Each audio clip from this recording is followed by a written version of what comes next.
My name is Malika, and this is my husband Clark. We're coming to you from a corner of our home where we've been recording music for Books and Babies Story Time for the Lawrence Public Library. We're going to sing a song from the Dances of Universal Peace. It's a greeting dance in 3 languages, Arabic, English, and Hebrew. Assalamu alaikum, alaikum assalam. Assalamu alaikum, alaikum assalam. Peace be with you, and with you be peace. Peace be with you, and with you be peace. Shalom aleichem, aleichem shalom. Shalom aleichem, aleichem shalom.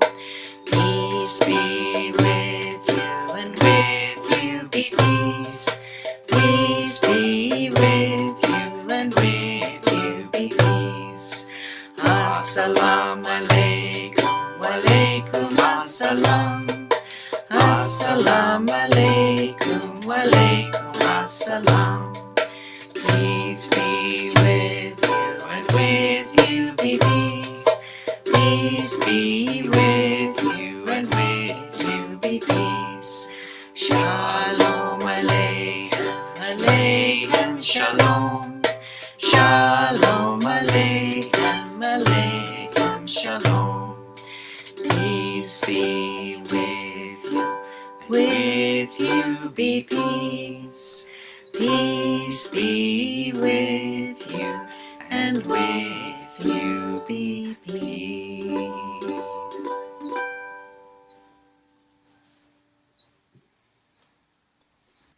Ramadan Mubarak. Greetings from the heartland of the United States, Kansas City, the city of fountains, the city of oceans. Oceans of love and generosity, oceans of love and acceptance, oceans of mercy and compassion. This is Ayub Hassan from Dialogue Institute, Kansas City. I guess needless to say, we are so much excited today to be with you. We have guests from all around the world today. Our keynote speaker is joining from Ohio, host families from San Antonio and South Africa. The host group, Trinity, United Methodist Church, and Donna Ziegenhorn will be their representative. And my longtime friend, Donna, spent time in Turkey, not just in the US, had the pleasure and privilege to be in Turkey for 10 days and had many, I guess, great memories together. And our super MC, Reverend Kelly Isola. Woo! Kelly, the floor is yours. Thank you, Ayub.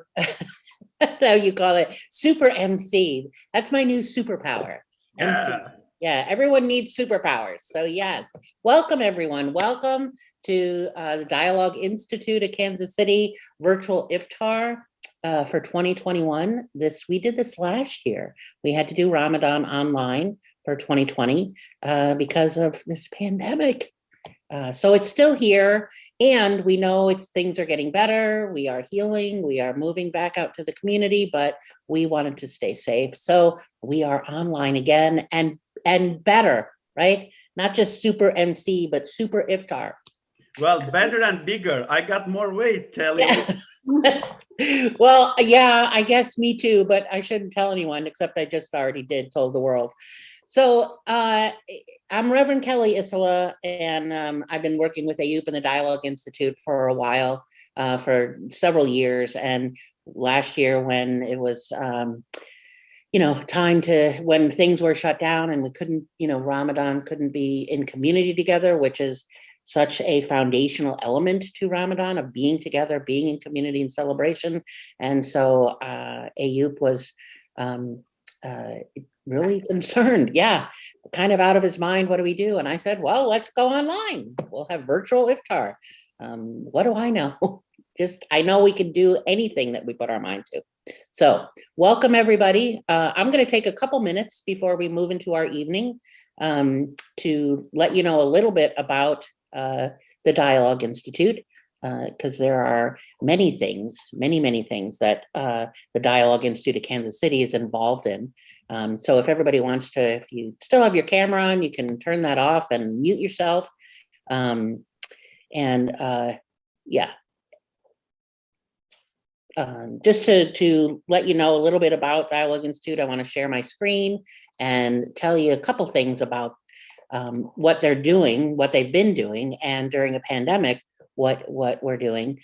And so this is what you see on the screen is Giving Ramadan. So this is one a program for the month of Ramadan. It's a virtual food drive in a from a couple different organizations, but from April 13th to May 12th is this Giving Ramadan project. And there's two important ways that you can participate in this. The first one is a virtual food drive through Harvesters. Now, if you're not familiar with what a virtual food drive is it's not completely unlike an in-person three-dimensional food drive where you go to a grocery store and you buy groceries and you take it to the place, to a drop-off place, and then that organization distributes the food to those that are experiencing food scarcity.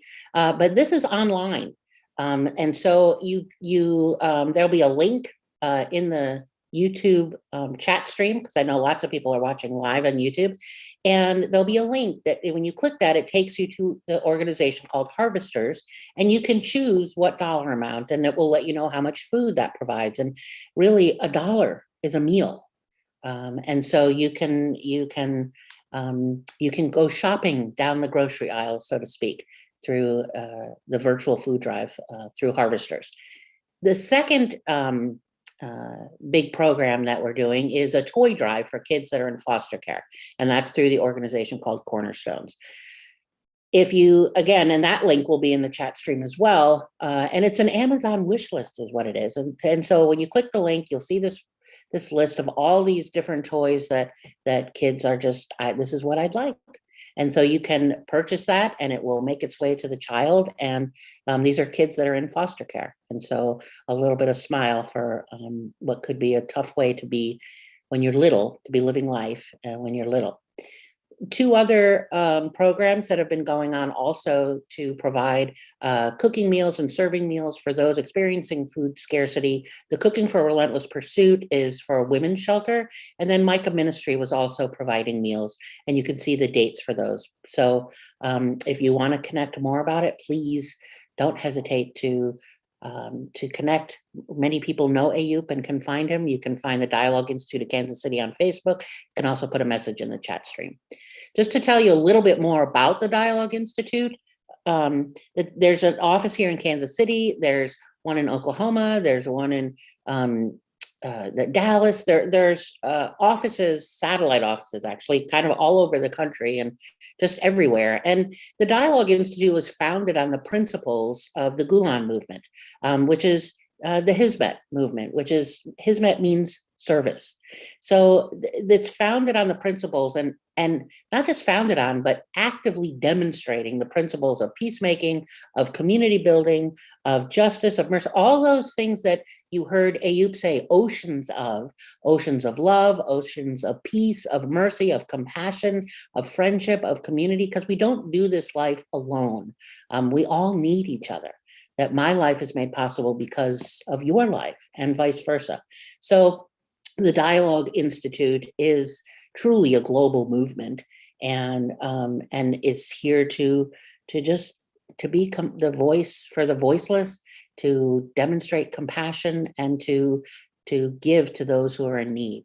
One of their annual events is the Dialogue Friendship Dinner, the annual Dialogue and Friendship Dinner, which we've not been able to have because of the pandemic, but we did have a virtual one last year to some degree, but it's a signature event. So we will be back in person next year. I'm seeing the Dialogue Friendship Dinner for 2022 in person, but it's a chance for organizations to come together and hundreds of people from around here in the Kansas City area where we are to come together.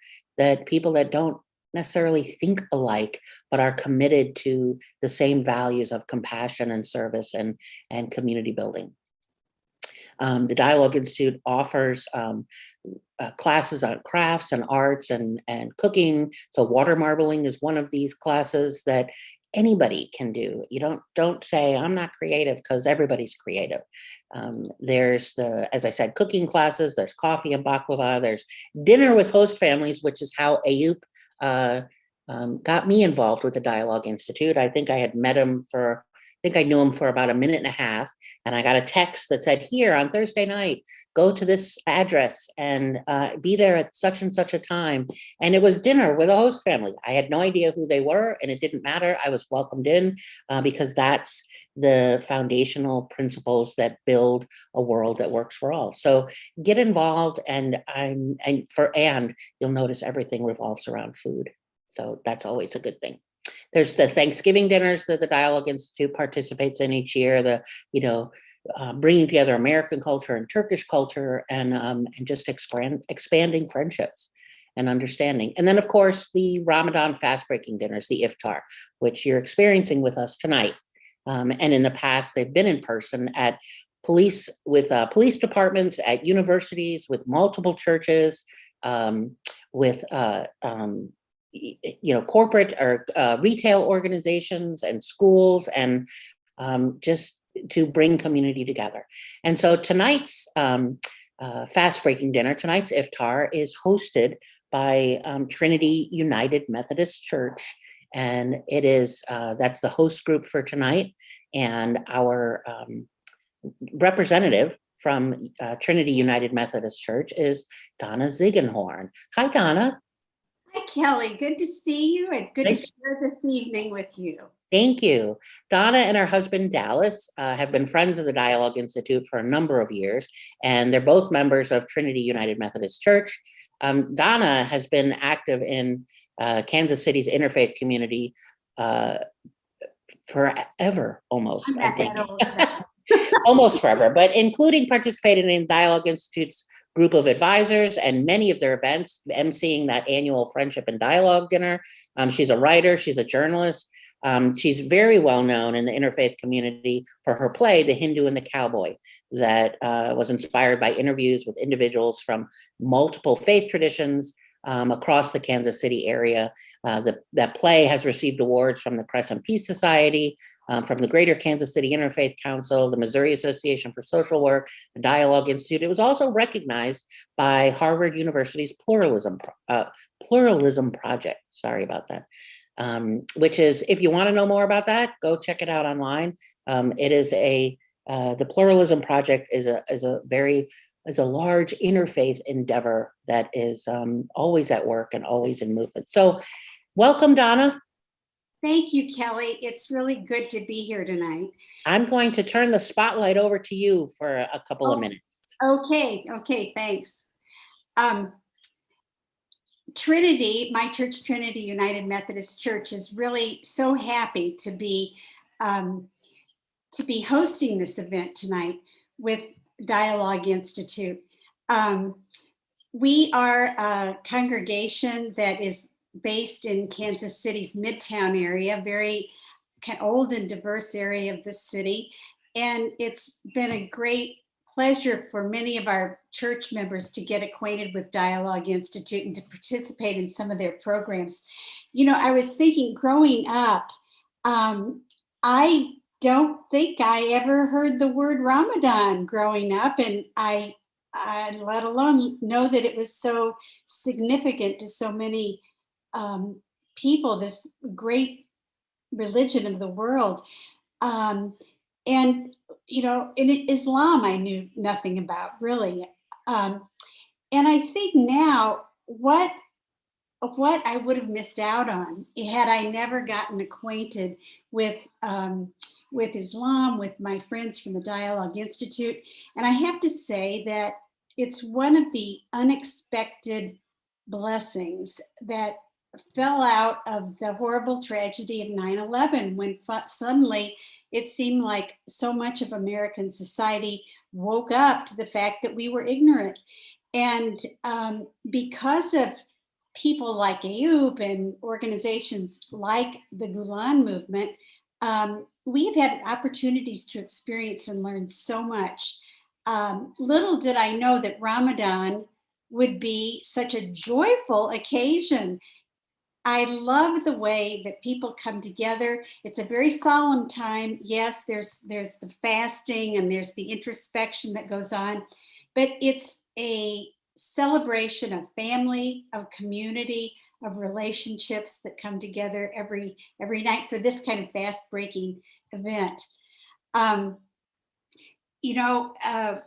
mentioned relationships were so foundational, and in that regard, I really want to point out and just underscore what an incredible human being Ayub Essen is. He doesn't know I'm saying this, but he inspires me every day of the world. He has pretty much engineered this, to me, colossal month of interfaith Ramadan, virtual Ramadan fast breaking dinners internationally. And we'll be seeing people from around the world, but there are probably 15 or 20 of these other kind of events like tonight going on with different people from different locations. And Ayub has just done an extraordinary job with this, and he does it as a volunteer. And he said to me today that it's not work to me. I do it because it's my passion. It's what my life is about. And I just love that. I can't remember who it was, but somebody said that's what the world needs, is people who are passionate about something and investing their whole energy into that. So we're happy to be part of this process. And I just want to invite people to say, hope you'll visit the Trinity KC.org website. We're a very socially active church in terms of working on social justice issues. So a lot going on there, and thanks. Great to be here. Donna, you were so kind to me. I have to pay it back. This is for you. Oh, ew, come on. That's fabulous. Thank you. I love calligraphy. That's beautiful. Thank you very much, Donna. Always good to see you. You too, Kelly. So we are, we've been showing children's videos each time we do a virtual iftar. And so tonight we have a kids video that is there's a song about Ramadan, and the kids are from Turkey and Tajikistan, I believe. So Ayub, if you would bring that up for us.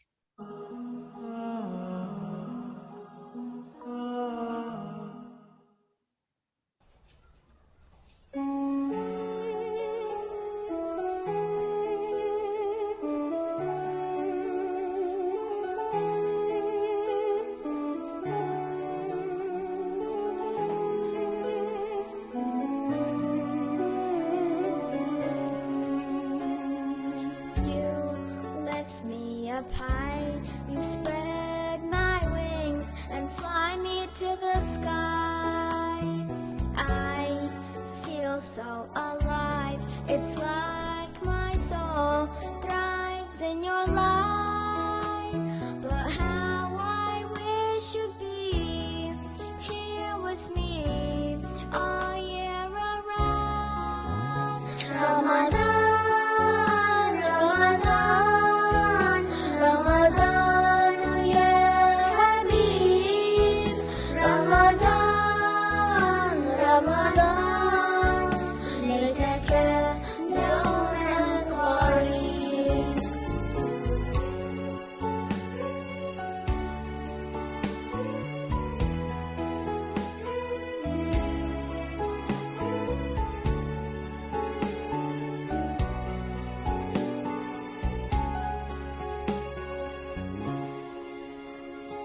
Love is everywhere.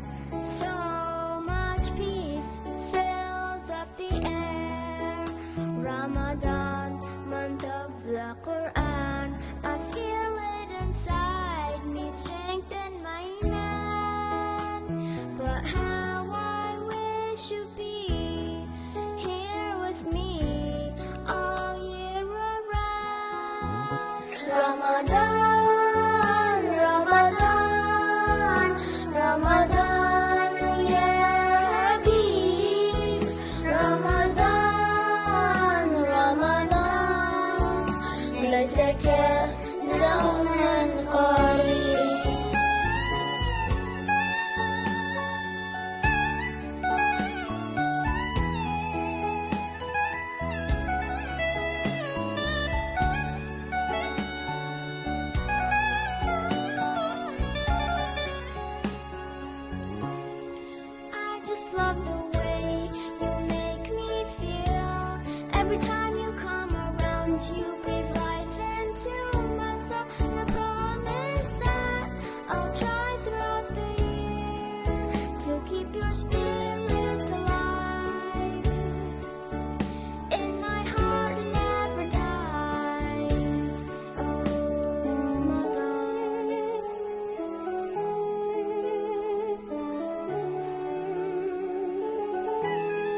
Ramadan,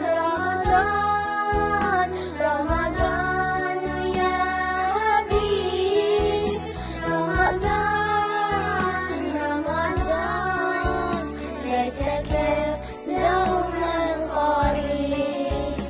رمضان رمضان رمضان يا حبيب، رمضان رمضان ليتك دوما قريب.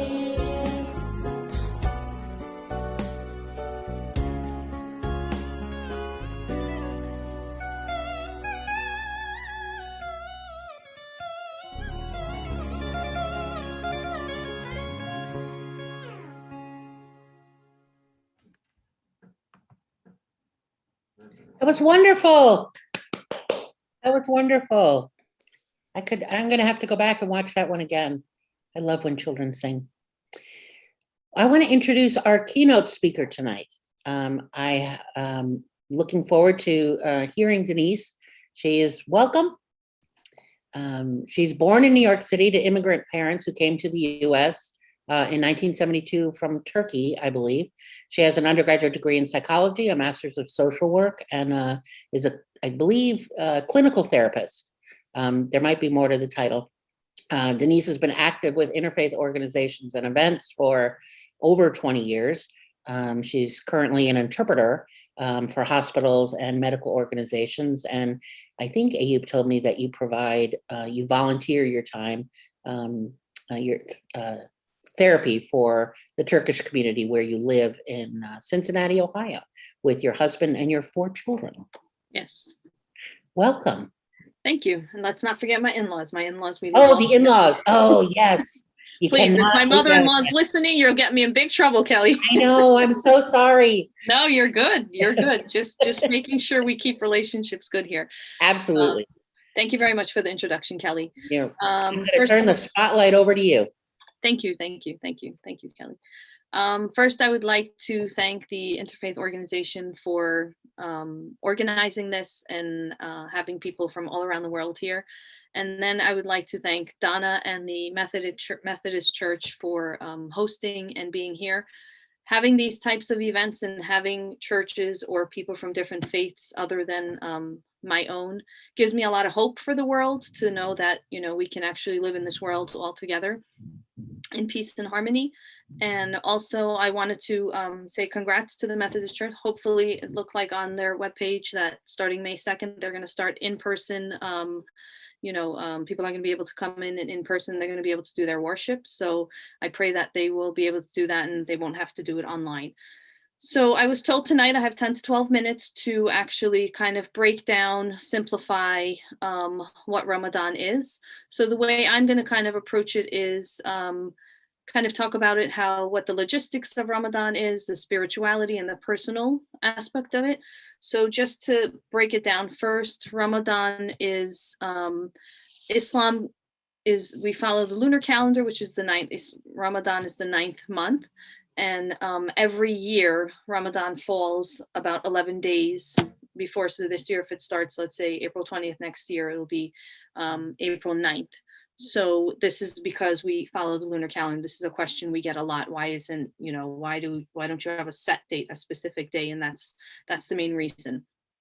Now, what do we do during Ramadan? So Muslims fast from sunrise to sunset. So you wake up at a certain time. Let's say if sun rises close to 5:30, you wake up around maybe 4, get everything ready, eat, and then you do your morning prayer, and then that's you stop. You do not eat anything after that. You do not drink anything after that. And these are the physical aspects. No intercourse after that. Nothing in that aspect. That's that physical aspect of it. And during that time, though, it's not only about, like, people think, all right, Ramadan, is it like a light switch? And then that first day you just start.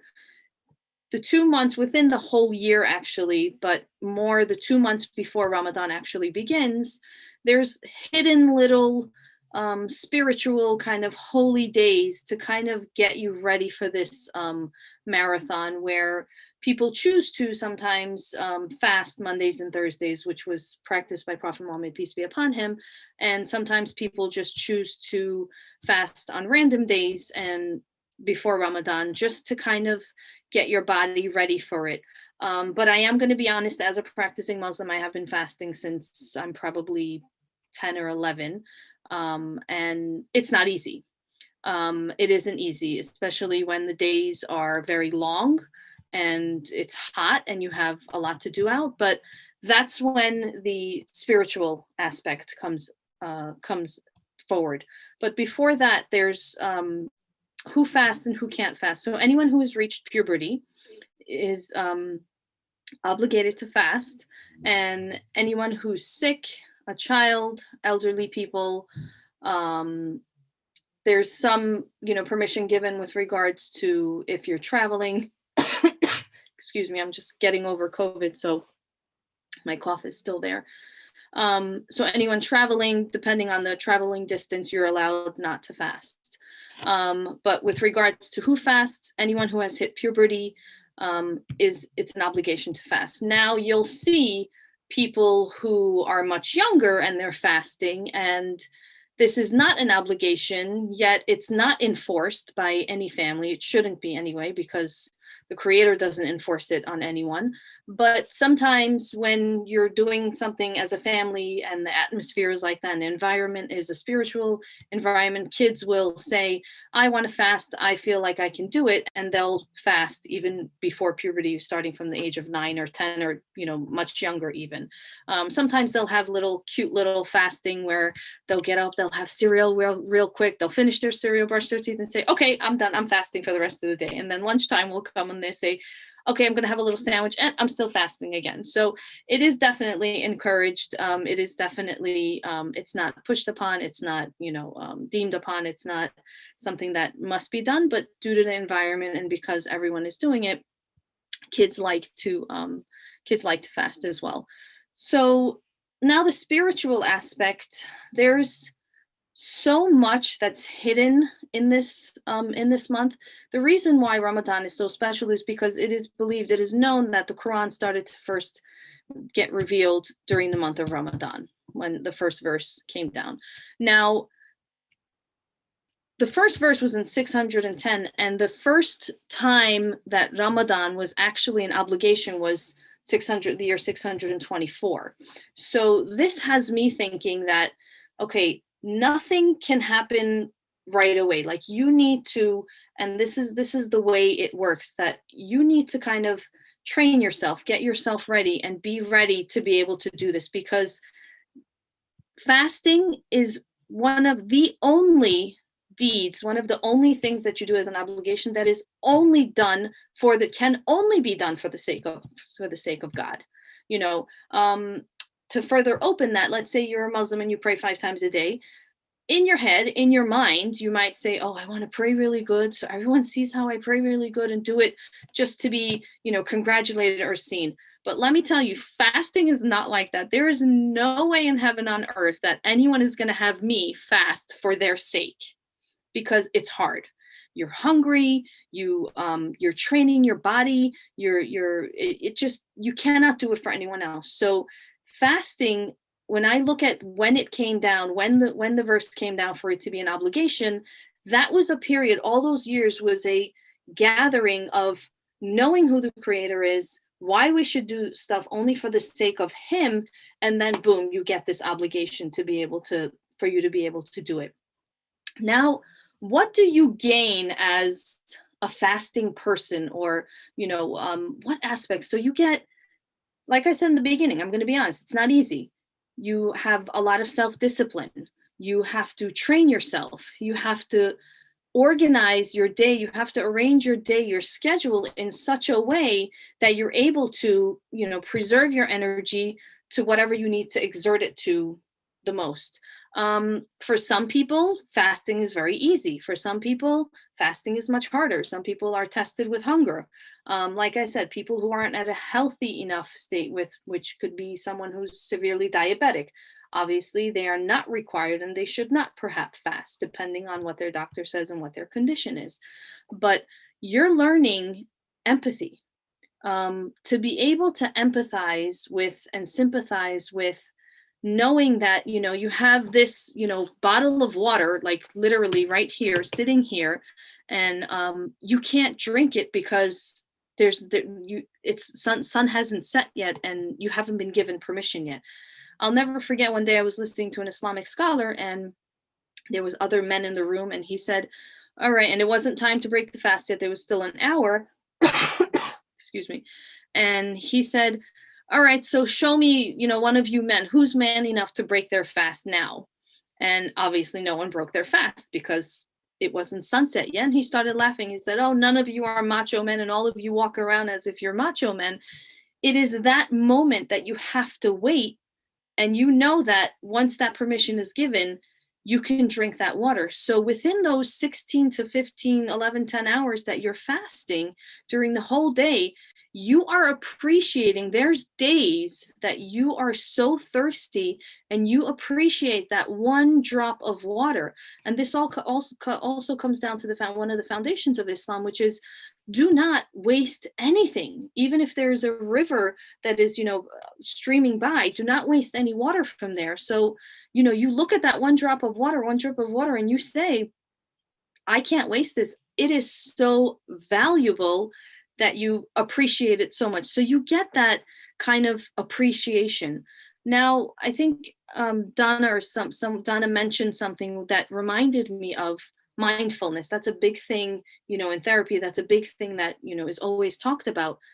Fasting and what you're actually doing during the month of Ramadan, you need to have a lot of mindfulness. You need to be aware of what you're doing and why you're doing it, because it's not only about not eating, no intercourse, or not drinking anything. It is more a spiritual thing. You're trying not to curse, say bad words. You're trying, and you should always, but this month especially, you're trying not to look at anything, visually that's inappropriate. You're trying not to backbite, not to talk about people. And on the backside of that, you're trying to do more, meaning, talk nicer, talk softer, give more charity, just help and understand the community and understand how we can help and be together with the community. And like Kelly was saying, during this pandemic, it hits hard Muslim families because Ramadan is a time where you would share with everyone. That's one of the biggest things. You would call your neighbors, you would have, and that's when a lot of interfaith actually happens, when you're able to have a non-Muslim, non-Islamic family come over and break bread with you, and actually kind of, you would talk and they would ask questions, and then you would get such a mutual understanding of, oh my God, we're so similar, rather than focusing on the differences that we have. So that mindfulness, when you're reading the holy book, when you're fasting, when you're not drinking, when you're not, eating, comes into play a lot. And it's very important for us as Muslims to be able to recite the Quran more during Ramadan. It's important for us to do it throughout our whole lifetime, every day.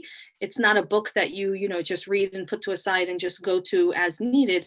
It's something that feeds our soul, and we should do it every day. But during the month of Ramadan, it's definitely encouraged to read more during that month.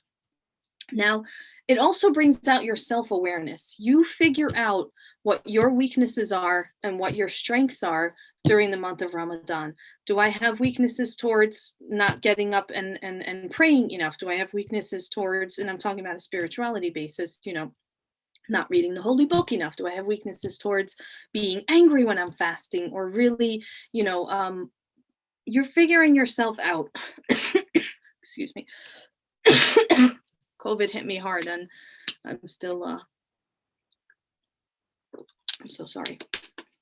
So, when you think of that personal aspect of it, the spiritual aspect of it, it's very important to set resolutions and goals during the month of Ramadan, saying, I want to gain God's mercy, because Ramadan is known to be the month of mercy. And when you say, I want to set goals, and reach them, because my sole intention, my goal is to receive God's mercy. And how you receive God's mercy is by these actions, doing all of these just for, the sake of God, and just to be able to have that mercy blessed upon you. And we believe that Ramadan is a perfect opportunity for that. Also, during Ramadan, it's very important in general as well, but to have a roadmap. If you don't know where you're going, what you're heading to, you're not going to know where you're ending up. So Ramadan kind of helps you and puts you in check with regards to, what needs to be done in order for me to get to from A to Z. And all of this needs to be done. I need to help the poor. I need to understand what's going on. I need to, sacrifice and do much more prayers. I need to read the holy book more. I need to refrain and keep away from, backbiting or treating someone, bad or wrong. And then that's when you learn, when I talked about strengths and weaknesses, that's when you really learn who you are and what you could be. It's also very important to abandon the unnecessary things that we accompany ourselves with. So with that being said, there's just one last thing I'd like to say, and that's, it's all about restraining the body, but feeding the soul. That's kind of like my motto in during Ramadan: restrain the body, feed the soul. Thank you, Kelly. I like that. Yeah, just stay on for a minute. Yep. We actually have a minute or two before the call to prayer. So, and I'm going to show a video that is of several imams, about 2 minutes long, and different imams from around the world put into one video. But we have a couple minutes, and also if you're able to, like when the first time you said you're recovering from COVID, I'm like, oh, we're going to make her talk while she's coughing. And I had COVID back in November, so yeah. It's not fun. I do not wish it on my enemy. No. So, but what I wanted to say was that if after the call to prayer, if we could come back, and because there are a couple questions, sure, and comments, and then we'll go just for a couple minutes, and then we'll go meet our families from around the globe. So if you wouldn't mind just hanging out for a couple minutes. Not a problem. Thank you very much. I guess we have about 30 seconds, and I have Deniz calligraphy for Deniz Özbudak. We can Okay. her back. This is also for you. Oh, thank you so much. Thank you so much. Thank you for a wonderful talk. Thank you. Okay, so I'm going to share my screen, and we will hear the prayer, call to prayer.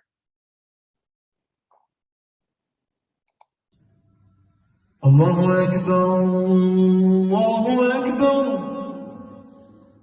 Allahu Akbar,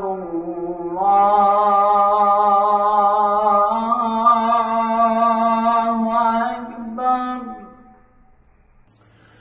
Ashhadu an la ilaha illallah.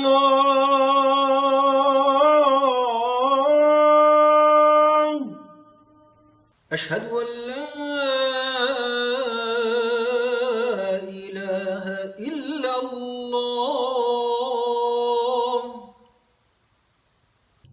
أشهد أن محمدًا رسول الله.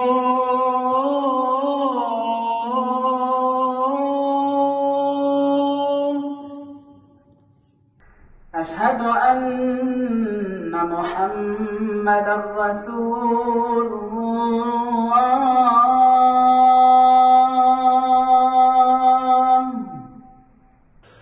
حي على الصلاة.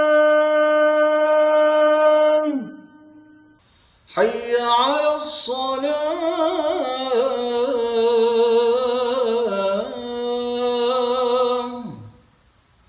حي على الفلاح.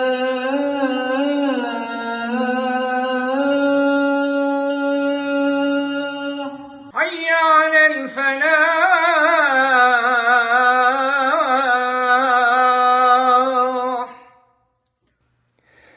الله أكبر الله أكبر لا إله إلا الله.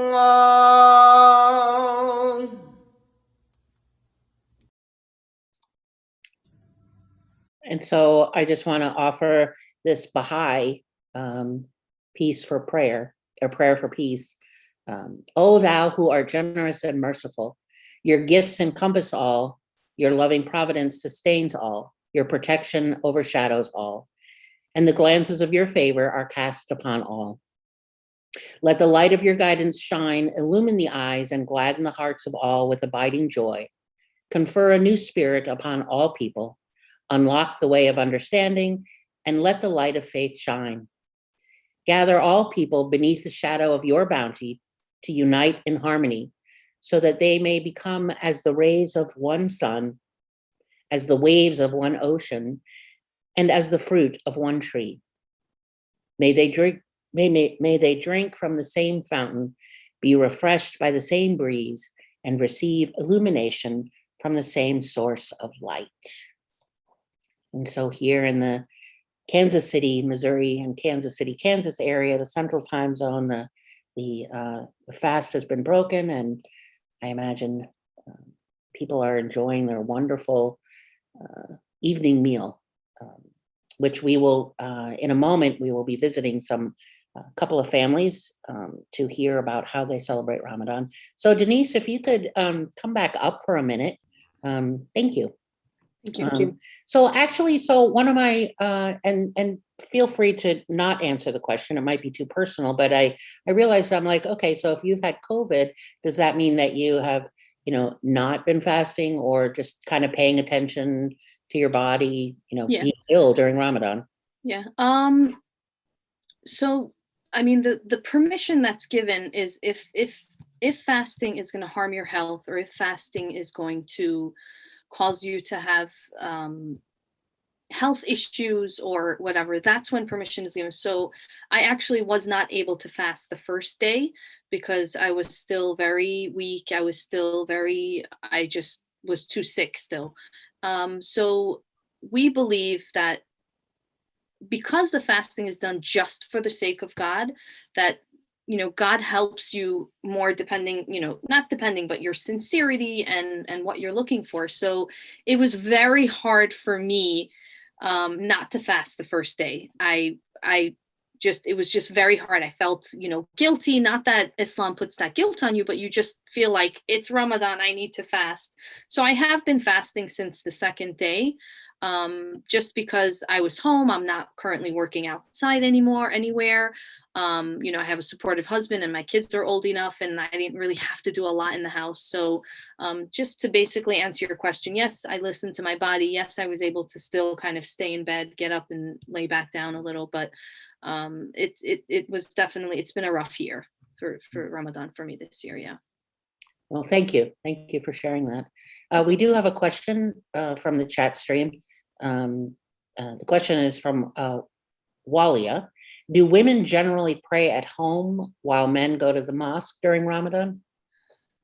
So here in Cincinnati, Ohio, in the United States, it could be different for other, countries or states even. Cincinnati does have a very nice mosque, but in general, women tend to, in Ramadan, there's a special prayer called Teravih, which is after like it's the last prayer of our day.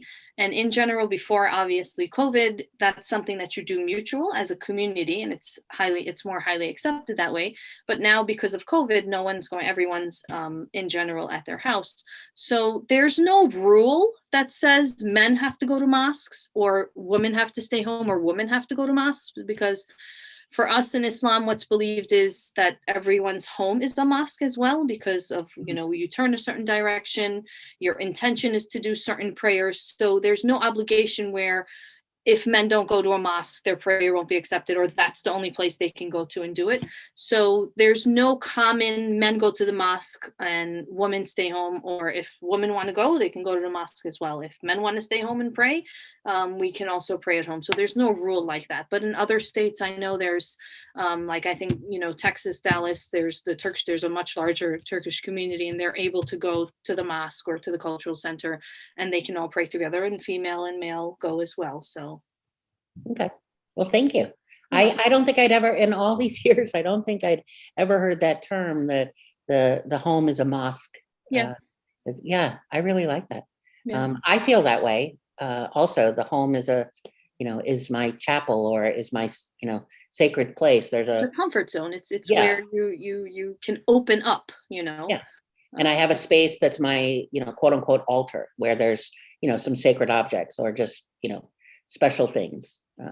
So, well, thank you very much. Thank you, Denise. Please continue to take care of yourself. Yes, thank you. We need you in this world. Thank you. Same to you. We are going to go be with our families. Yes, AU? Yes, we are going to San Antonio, Texas. Tech family. There they are. Hello, everyone. How are you? Ramadan Mubarak. Ramadan Mubarak. Thank you, Ramadan Kareem. Thank you. Nice to be here. Nice to be here again, because we joined last year as well, and it was a wonderful experience. Thank you for inviting us. Thank you. It's wonderful. Thanks to the families like you. So thank you for your time, and your kids and your husband. So basically, like, how do you spend your Ramadan, and what does Ramadan mean to you as a family? How would you describe that? Okay, let me start then. Sure. Yeah, the course of life is changing. So if you ask me how is Ramadan going this year, last year, and 2 years ago, I would completely say 3 different things. So I think this year is better than last year.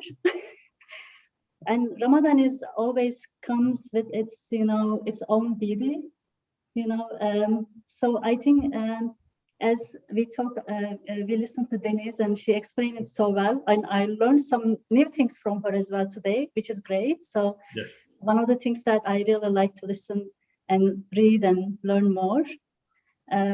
We are growing up in our faith, as everyone in all our faiths, right? In different faiths, but we are all growing up in our faith. So Ramadan is a time, intense time for us, I believe, to speed up in this journey. Mm-hmm. So I feel it that way. And this year, the conditions are a little better. And last year, your program, your event was our little window, because we didn't have any other iftars here in San Antonio, and we didn't have virtual events. And I'm a volunteer here at Raindrop in San Antonio as well. So, but this year also we are having things going on this year, virtual events, real food virtual gathering. I really like that title, actually. Kelly, we should steal that. Yeah, San Antonio Raindrop, we have a plan in common, and we came up with this title, and we offered still a Turkish cuisine food, and asked our friends to register for that. And we have a drive-through, so they come pick up their food, they donate to San Antonio Food Bank, and also we have a fund drive as well for the San Antonio Food Bank. Mm-hmm. And then we go to our homes, take our food. At 7:30, we have our virtual gatherings here as well, just like you're doing here. Yeah, that's awesome. I saw that on Facebook. So this year is much better than last year, but it's wonderful in any way. Thank you. Would you like to add something? So maybe do you want to go to the children and see what's the best part of the Ramadan, or what they understand about Ramadan? How old are you, and what's your name? Start with the introduction. Let's hear from you. Your name?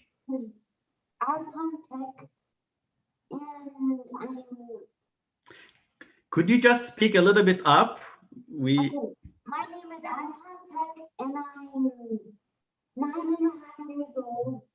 And my favorite time in Ramadan is Iftar, when I can break my fast. Okay, your favorite time is Iftar, when you can break your fast. See, it was time and I broke my fast. My water is here. Did you drink your water? Yes. And how about your sister? My name is Hafsa and I'm 12 years old.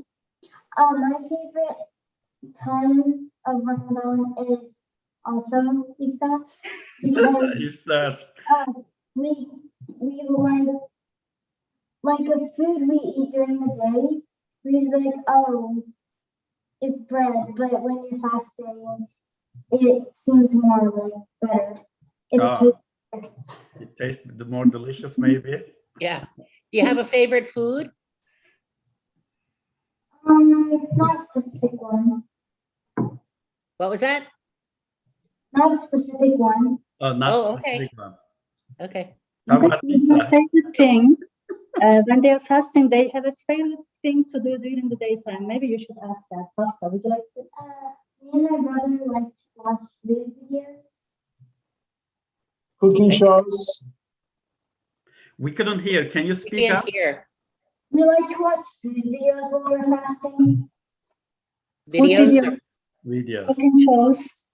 Okay. And so they every evening they come and ask, and they help, of course, for a new type of food. Whatever they learn that day.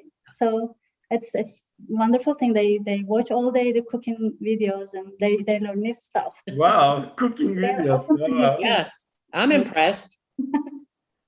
Well, both of them or only one of them? Both of them. Wow, that's interesting. Good. That's interesting. Wow. Yeah, thank you so much. And I know that actually we are in the same dialogue leader, like representatives of Southwest Dialogue Institute team, and we have bi-weekly meetings. And you have been always an inspiration and role model for many of us, including me. And I'm sure, and I'm not just sure, I know that you do a lot of good work in San Antonio. So do you want to give a couple of examples or just one example, like your favorite maybe interfaith event specifically about Ramadan, either pre-pandemic or pandemic time? You actually talk about the real food virtual gathering, which is, I love the title. And maybe a pre-pandemic one. Yeah, I would like to tell about San Antonio. San Antonio is a very big city, in fact, in US. But also we have a bad reputation in terms of hunger is a very big issue here. So San Antonio Food Bank, for example, it's serving 2000s, and so it has been something that previous years, like before pandemic, this has been the 4th or 5th year that we organize food and fun drive by Raindrop during Ramadan for San Antonio Food Bank. So, but during the pandemic, this need increased a lot. So the pandemic just put on top of that. So I think one of the things is really we keep doing this. But the other thing is, as Raindrop here, just like all the other branches of Dialogue Institute and Raindrops all over, we are very much doing things together with other communities, other faith communities, other nonprofits. And I think this gives us a real good connections that you want to serve, but there's an opportunity. Just a couple of days, we had one of our Iftar dinners with one of the churches here, Travis Park, United Methodist Church. And they have they're always serving, they're at the downtown area, and they are serving meals twice a day, every day, to the homeless population in San Antonio. So last 2 days ago, they were our guest host for our virtual Iftar. And in addition to the drive-through, we also, packed our food and took to church. So also the homeless friends, had a chance, to experience this Ramadan sharing. So I think this was great. And it helps a lot, working together as an interfaith community, being connected. I think this helps a lot. And I think it's wonderful. I like this. Thank you so much. Would you like to add? Maybe we should do Zoom coffee with Tech family. to hear more about them. Another session. Oh, one more thing I should say maybe. Second or third day of Ramadan, like there's the newspaper, the largest newspaper is San Antonio Express News, and they came to our home. So we were highlighted as the Ramadan experience at our home. So we, they put us on. So many of our friends, like very nice, that we know from Raindrop, called us, emailed us, and text us saying, "Thank you for sharing. Thank you for opening your home." I think this is important, and I didn't know that it's this much important. But after getting those feedbacks, I know now it's very important. One thing maybe I can mention, the pre-pandemic, we had a local community orchestra here with just volunteers, and we were playing every day when we had an Iftar event right before the event. So that's something we are missing this year. So we are just playing the recorded videos, but that was also adding a lot of discussion and the music was bringing people from different faith tradition. Like we were playing Christian hymns, the Islamic hymns, and as well as Jewish hymns. So ensuring that we are all brothers and sisters and we can get together peacefully and work on good projects all together. So that's something different before the pandemic and after the pandemic. From what an experience, at least in San Antonio. Great. So wonderful. You deserve this special calligraphy then. This is also for you. Thank you. Thank you very much. Thank you. Thank you very much. Thank you so much for your time and joining us. Bye-bye. Ramadan Mubarak. Ramadan Mubarak, yes. So now it is time to fly to South Africa. Let's see who is waiting for us. Serkan and Ayşegül Ergül family. You can unmute yourself. Thank you so much. It's very late or very early, whatever you want to say. But we are happy to have you. Thank you. It's now 3:30 in the morning here. You just broke your fast, but we are about to just start our fast in 2 hours time. And our sahur time, the early morning breakfast, ends at 5 o'clock. So we have still 1.5 hours to do our eating, although it's in the middle of the night. But thank you for inviting us. We are saying hi to everybody from Johannesburg autumn, a very cold and rainy night. This is Ayşegül and this is Serkan.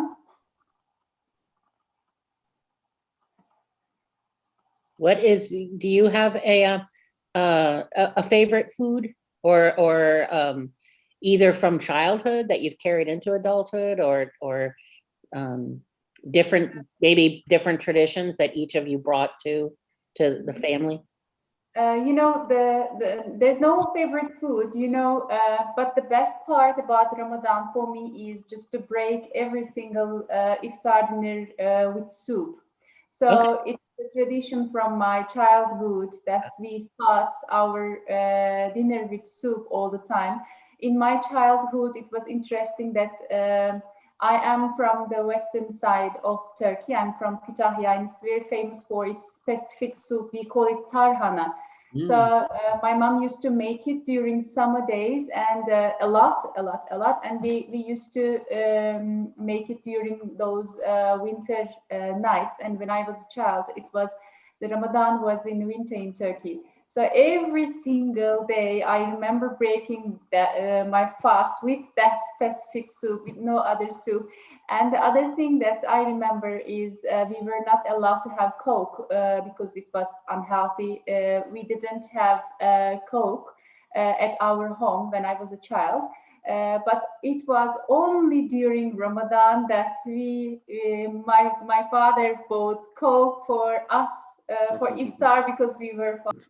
Many other ingredients. Kelly, you probably have it with. I'm sure I have. I just don't remember the name. But yeah. So, how do you celebrate Ramadan there, both? And you are also very highly active in interfaith work in South Africa, as a family and as a community. I see. And at a personal level, of course, it is important for us to do our personal religious duties on a more, at a speed up level. We read more Quran and we pay attention to our daily duties more.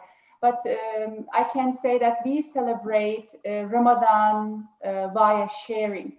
So the best way to share is to invite our friends, families, Muslim friends, non-Muslim friends, our children's friends for Iftar.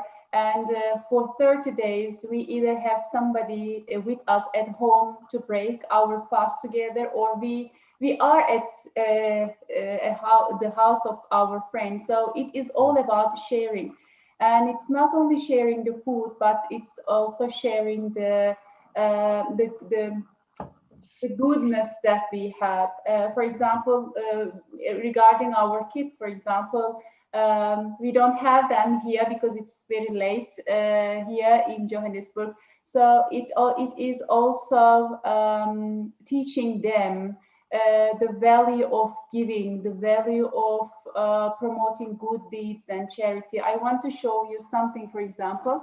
This is actually in the beginning of Ramadan. Let me show you like this.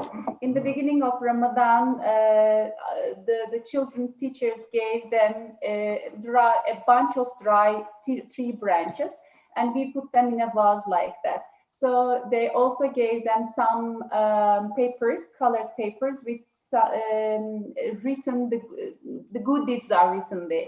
For example, green leaves are symbolizing the prayers, extra prayers. And the red things are the fruits and the apples, and they represent fasting.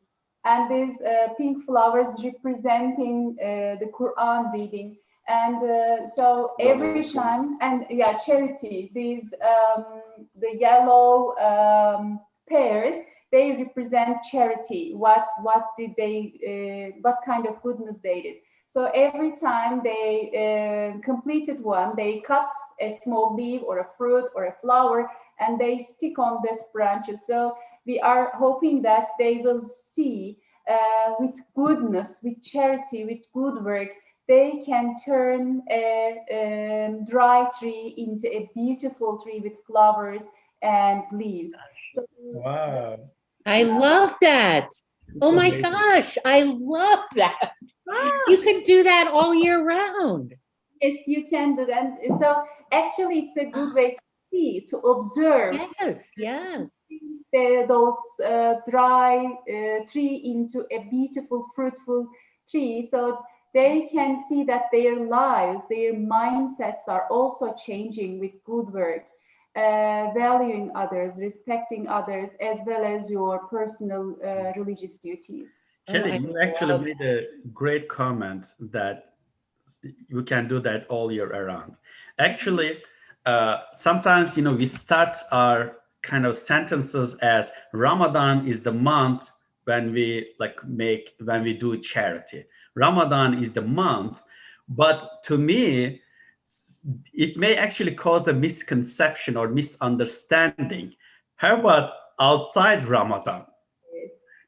Actually, Ramadan is a month that prepares us for the remainder of year. So this actually, Ramadan is a more like an intensive workshop that prepares us for the rest of the year. So that tree is a symbol. Hey, okay, it shouldn't be just limited to 1 month. That is the message that Ramadan is conveying to us, not just limited to 1 month. So sometimes, it is maybe our fault or my fault when we say, hey, Ramadan is the month of generosity. Oh, well, how about the other 11 months? No generosity? No. So it's, I guess, the way we express could cause a misunderstanding, but it's a great idea that could be applied to different months and seasons. No, thank you so much. You can still stay on the camera. There is one more video I want to play, and I know that it is a pre-dawn breakfast, sahur time in your country, in South Africa. Well, years ago, we had come up with this idea.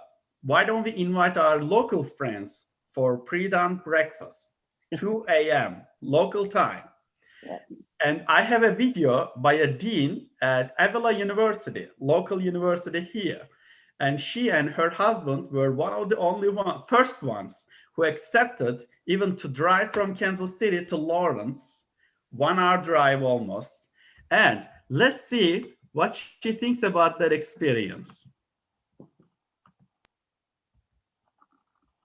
Privilege of visiting Turkey in 2010. Hi, I'm Charlene Gould, and my husband Rick and I had the privilege of visiting Turkey in 2010.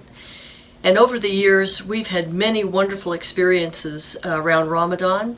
The generosity and the friendship of the people that we've met has just been remarkable. One of our most unusual experiences we had during Ramadan was an early morning gathering, eating breakfast at 2 a.m., and having wonderful conversations is not a part of our usual routine, but we had such a sincere appreciation for the experiences that we've been given, and we wish everyone well, and we miss all of you.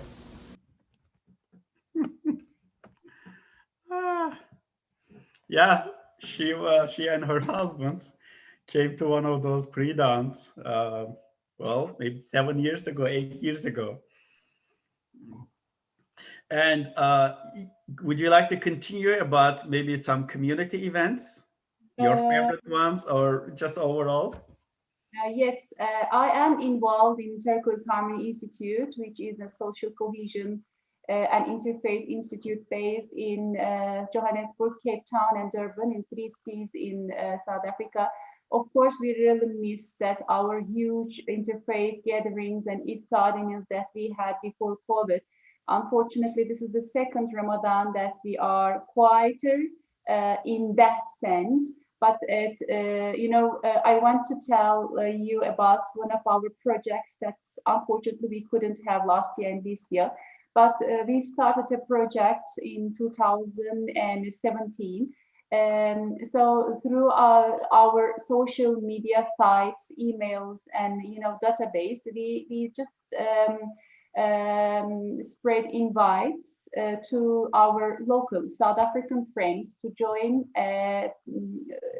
for iftar at Turkish friends' houses. So lots of people were so interested, and what we did is by taking care of the areas they live, we just matched South African friends, Muslim, non-Muslim, with Turkish families, and they meet at iftar dinners at Turkish homes. What is interesting here is that the host family wouldn't know who would be coming. They were just because they share their addresses and interest on the telephonic conversation, and the guest family doesn't know who will be hosting them. So not last year, but the previous year, for example, we had 120 different families came together at those homes around the same table, knowing more about one another. Some of them didn't even know there were some Turkish people there, and some. So there was huge friendships and strong, solid friendships made at those nights. So this is what we miss, and we have, of course, some local interfaith iftar dinners at churches and different places.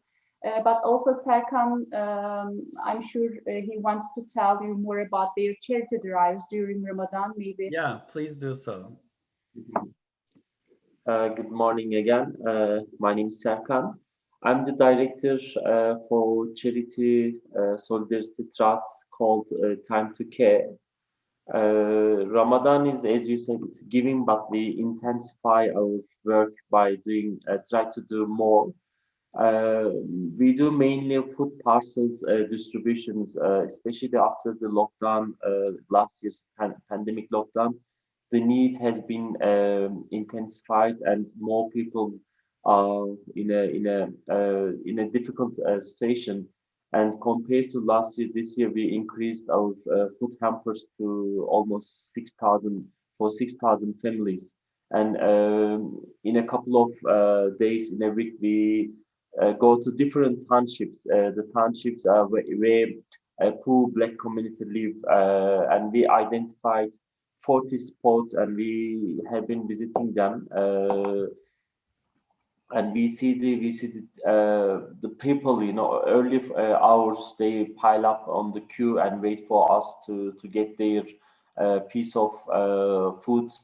And sometimes they get their food, but for if they don't have anything, they really don't have anything to eat. So different NGOs in Ramadan, especially Muslim community, they work harder in this month. So beside food hampers, what we do as a time to care, just with a few sentences, I would like to mention, because giving is important, but to invest for their, to invest for durable projects are more important. We try to go to different townships to empower, especially the ladies, by giving them basic skills of sewing, baking, knitting, so that they can learn and they can maybe apply a job, or they can try to sell in front of their houses, or they sell the items to different shops, and it really helps them, because unemployment rate in South Africa is quite high. It's officially 30%, but it might be more than that. So there is a huge gap between poor and rich. So that's why we try to help the communities, especially the mothers. And our learners, some of them became our teachers.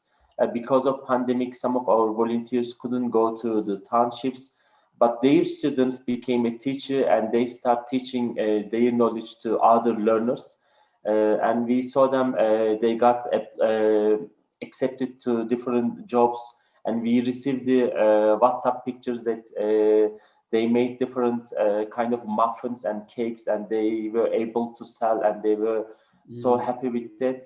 And at our partner schools, we have youth clubs at the schools. What we do with the young, with the students, in fact, we run our charity youth club, and so that at the early age of their time, they see the need in their environment. We advise them not to be ignored, just find solutions, and we get together. We run different campaigns.